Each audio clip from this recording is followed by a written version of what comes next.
AI Podcast. Welcome to the Deep Dive. Today we're looking into something that, it's puzzled people for decades. Why, after those incredible Apollo missions ended in 1972, did we just stop going to the moon for half a century? And tied into that, we have to talk about those persistent, really persistent conspiracy theories claiming the landings were faked. We've gathered some fascinating material for this: academic papers, historical deep dives, even some quite witty satirical takes. They blend serious research with a sharp perspective. Exactly. And our goal here for you, the listener, is to sort of cut through that fog. We want to tackle the shaky claims with solid facts, but also explore the surprisingly ordinary reasons we took such a long break from the moon, and of course, appreciate just what an incredible feat it was to get there in the first place. Okay, let's unpack this. It really is amazing when you stop and think about it. 12 people actually walked on the moon, planted flags, collected rocks, one even played golf. Then 50 years of it, well, not much, manned mission-wise. Yeah. So what was the real push behind Apollo, and why did it just, evaporate? Well, what the research makes clear is that Apollo, that huge initial push, wasn't driven purely by science. Not primarily, anyway. As one historian we read, Dr. Quibble, put it quite nicely, Apollo was less about lunar geology and more about showing off capitalist tech superiority during the Cold War. The rocks were like a fantastic bonus, but the main goal, winning that space race. Once Armstrong took that step, the race was essentially won, politically speaking. Ah, okay, so the Cold War pressure eased off. Yeah. But an undertaking like that must have cost an absolute fortune, right? Yeah. Was money a big part of why we stopped? Oh, absolutely. A huge part. The cost was just colossal. Apollo's price tag was around $25.4 billion back in the 1960s. You adjust that for inflation, you're talking hundreds of billions today. Maybe $150 billion in 2025 dollars, just staggering amounts. At its peak, NASA's budget was something like 4.4% of the entire U.S. federal budget. Can you imagine? Wow, 4.4%. That's huge. It really was. But by the early 70s, that share plummeted to under 1%. There's a great quip from an economist, Dr. Fiscal, bottom line, basically saying a single Saturn V launch cost enough to fund a small country's avocado toast habit for a decade. Maybe a slight exaggeration, but you get the point. And politically, things shifted. The Vietnam War was incredibly expensive, like $120 billion a year in today's money, creating competing budgetary priorities. Mm-hmm. The blunt reality, as one analysis put it, was moon rocks don't vote, but bereaved families do. Priorities change. Makes sense. So the money dried up, the political urgency faded. What about public enthusiasm? Did people just get bored with moon landings? That's definitely another major factor. You know how it is with novelty, it wears off. Apollo 11, the first landing, that was a massive global event. Everyone was glued to their TVs. But by Apollo 17, honestly, a lot of the public were kind of like, oh, the moon again? What's on the other channel? Even Apollo 13, which was incredibly dramatic, life or death stuff. Some TV networks barely interrupted their regular shows for it. Really? Even for Apollo 13? Yeah, it sounds surprising now, but it shows how quickly the public focus shifted. Dr. Media Maven, in one paper, noted that once the first was done, later landings struggled against, regular Earth-based drama for attention. Astronauts went from being ultimate heroes to sort of highly paid interplanetary taxi drivers in the public eye. Someone else rather cynically compared humanity's attention span to that of a particularly distractible golden retriever. A bit harsh, maybe, but... Okay, fair enough. And scientifically, had we learned everything we needed to know from those initial trips? Was it a case of diminishing returns? Scientifically, there was definitely a feeling that the low-hanging fruit had been picked. Don't get me wrong, the Apollo missions brought back an absolute treasure trove. Almost 400 kilos of rocks, incredible data. We learned so much about how the moon formed, its geology, its history. But the big initial questions had largely been answered. And alongside this, robotic exploration was getting really good. Think about the Soviet Luna probes, NASA's Clementine orbiter later on, the Viking landers heading to Mars, the Voyagers heading out deep. These probes could go further, explore more widely for way less money, and crucially, with zero risk to human life. Right. Why send a person with all the life support and return trip complications? Exactly. When a robot can do the job, collect data, and doesn't need, a super expensive space toilet. Plus, focus shifted closer to home, too, with things like Skylab and eventually the International Space Station, launched in '98. Research in Earth orbit became a bigger priority for a while.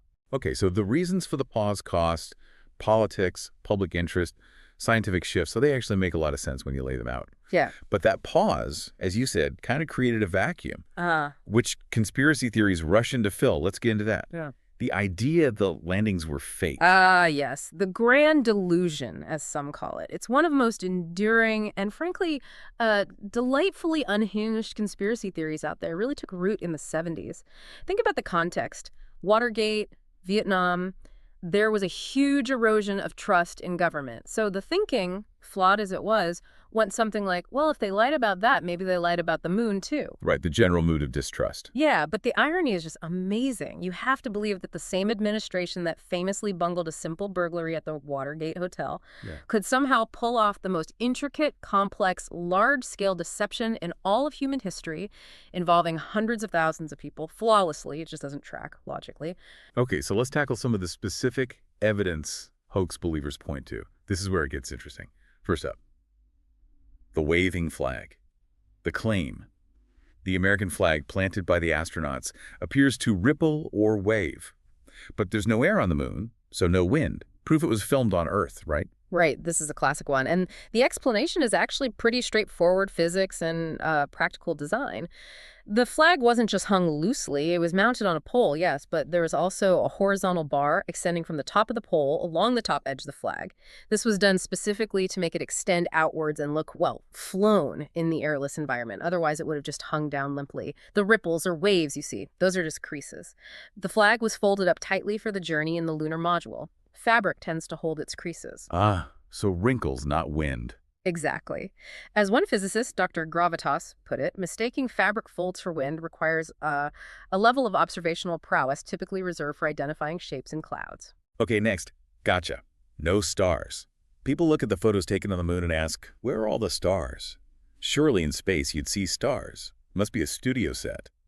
Another one based on a misunderstanding, this time of basic photography. Think about the scene. You've got the intensely bright lunar surface, blasted by direct sunlight, and astronauts in bright white spacesuits. Very, very bright subjects. To take a clear picture of those things, the cameras had to be set for a very short exposure time and a small aperture. Let in just a little light. Stars, even though they're out there, are incredibly faint compared to that sunlit landscape. They simply weren't bright enough to register on the film with those camera settings. It's like trying to see stars during the daytime here on Earth, right? The sky's too bright. Precisely. It's exactly the same principle. It's not a conspiracy, it's contrast. Professor Lens Flair had a good line.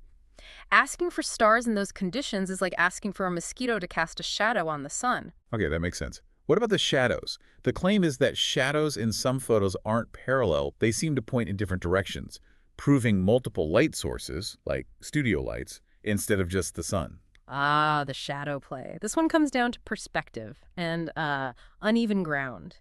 Think about looking down a long, straight set of railway tracks. They're parallel, obviously, but they look like they converge in the distance, don't they? Yeah, perspective. Exactly. Well, parallel shadows on an uneven surface viewed from a certain camera angle can appear to converge or even diverge. It's just how perspective works.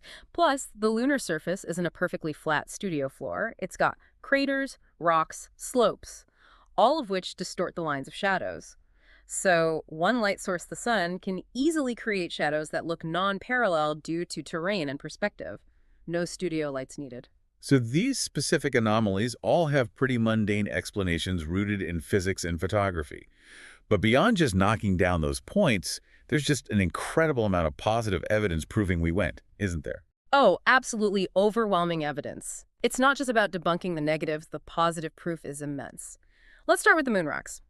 We brought back 842 pounds, that's 382 kilograms of lunar samples. These weren't just any rocks. They were studied by scientists all over the world, including, crucially, scientists in the Soviet Union. You can bet they would have screamed fake if they could have. And they didn't. They didn't, because the rocks were unique.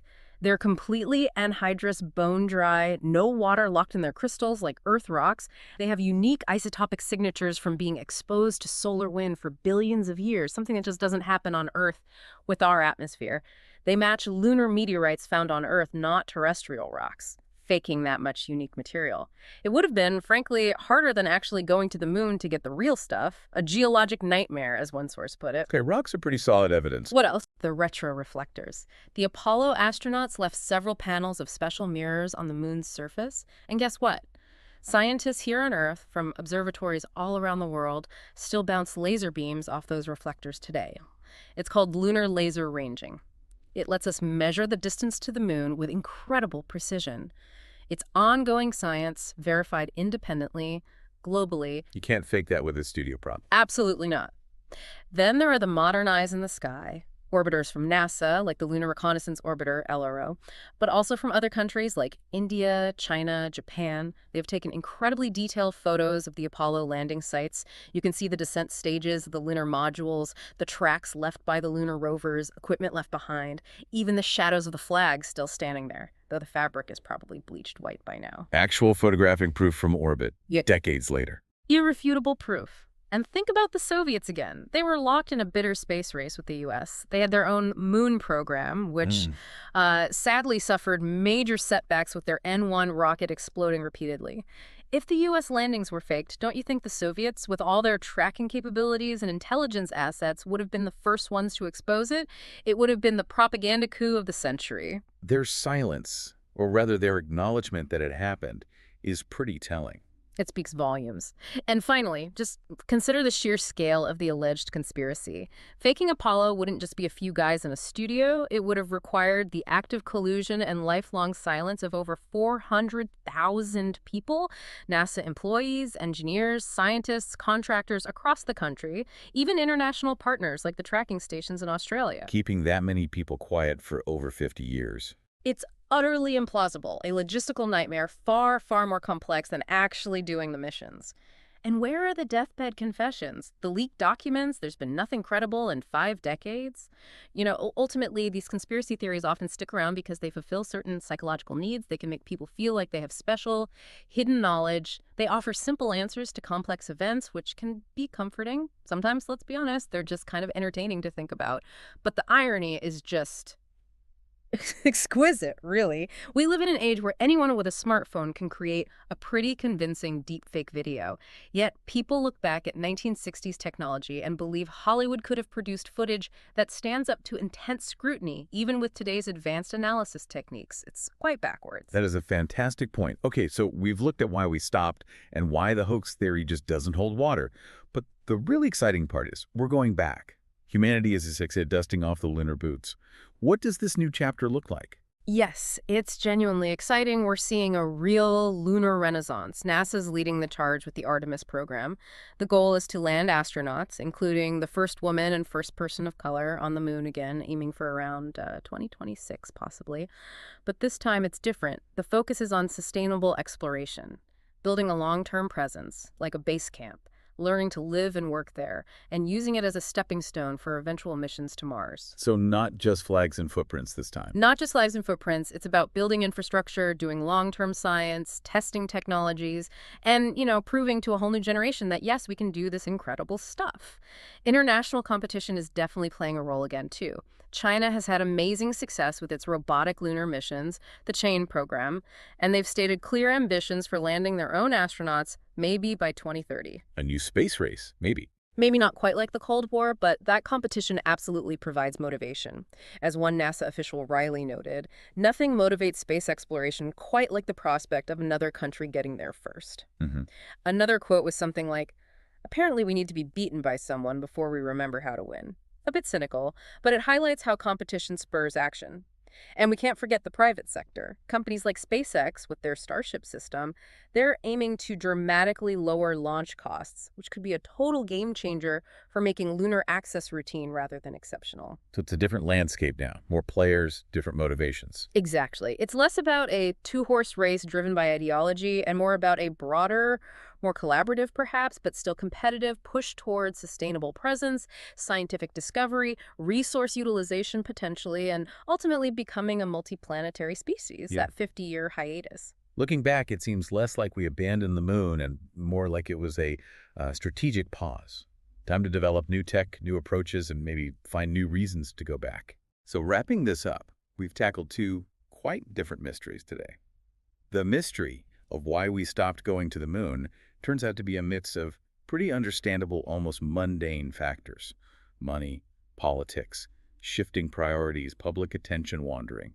And the mystery of the fake moon landings, well, that seems to boil down to a fundamental misunderstanding of basic science, photography, and perhaps an underestimation of what humanity could achieve back then.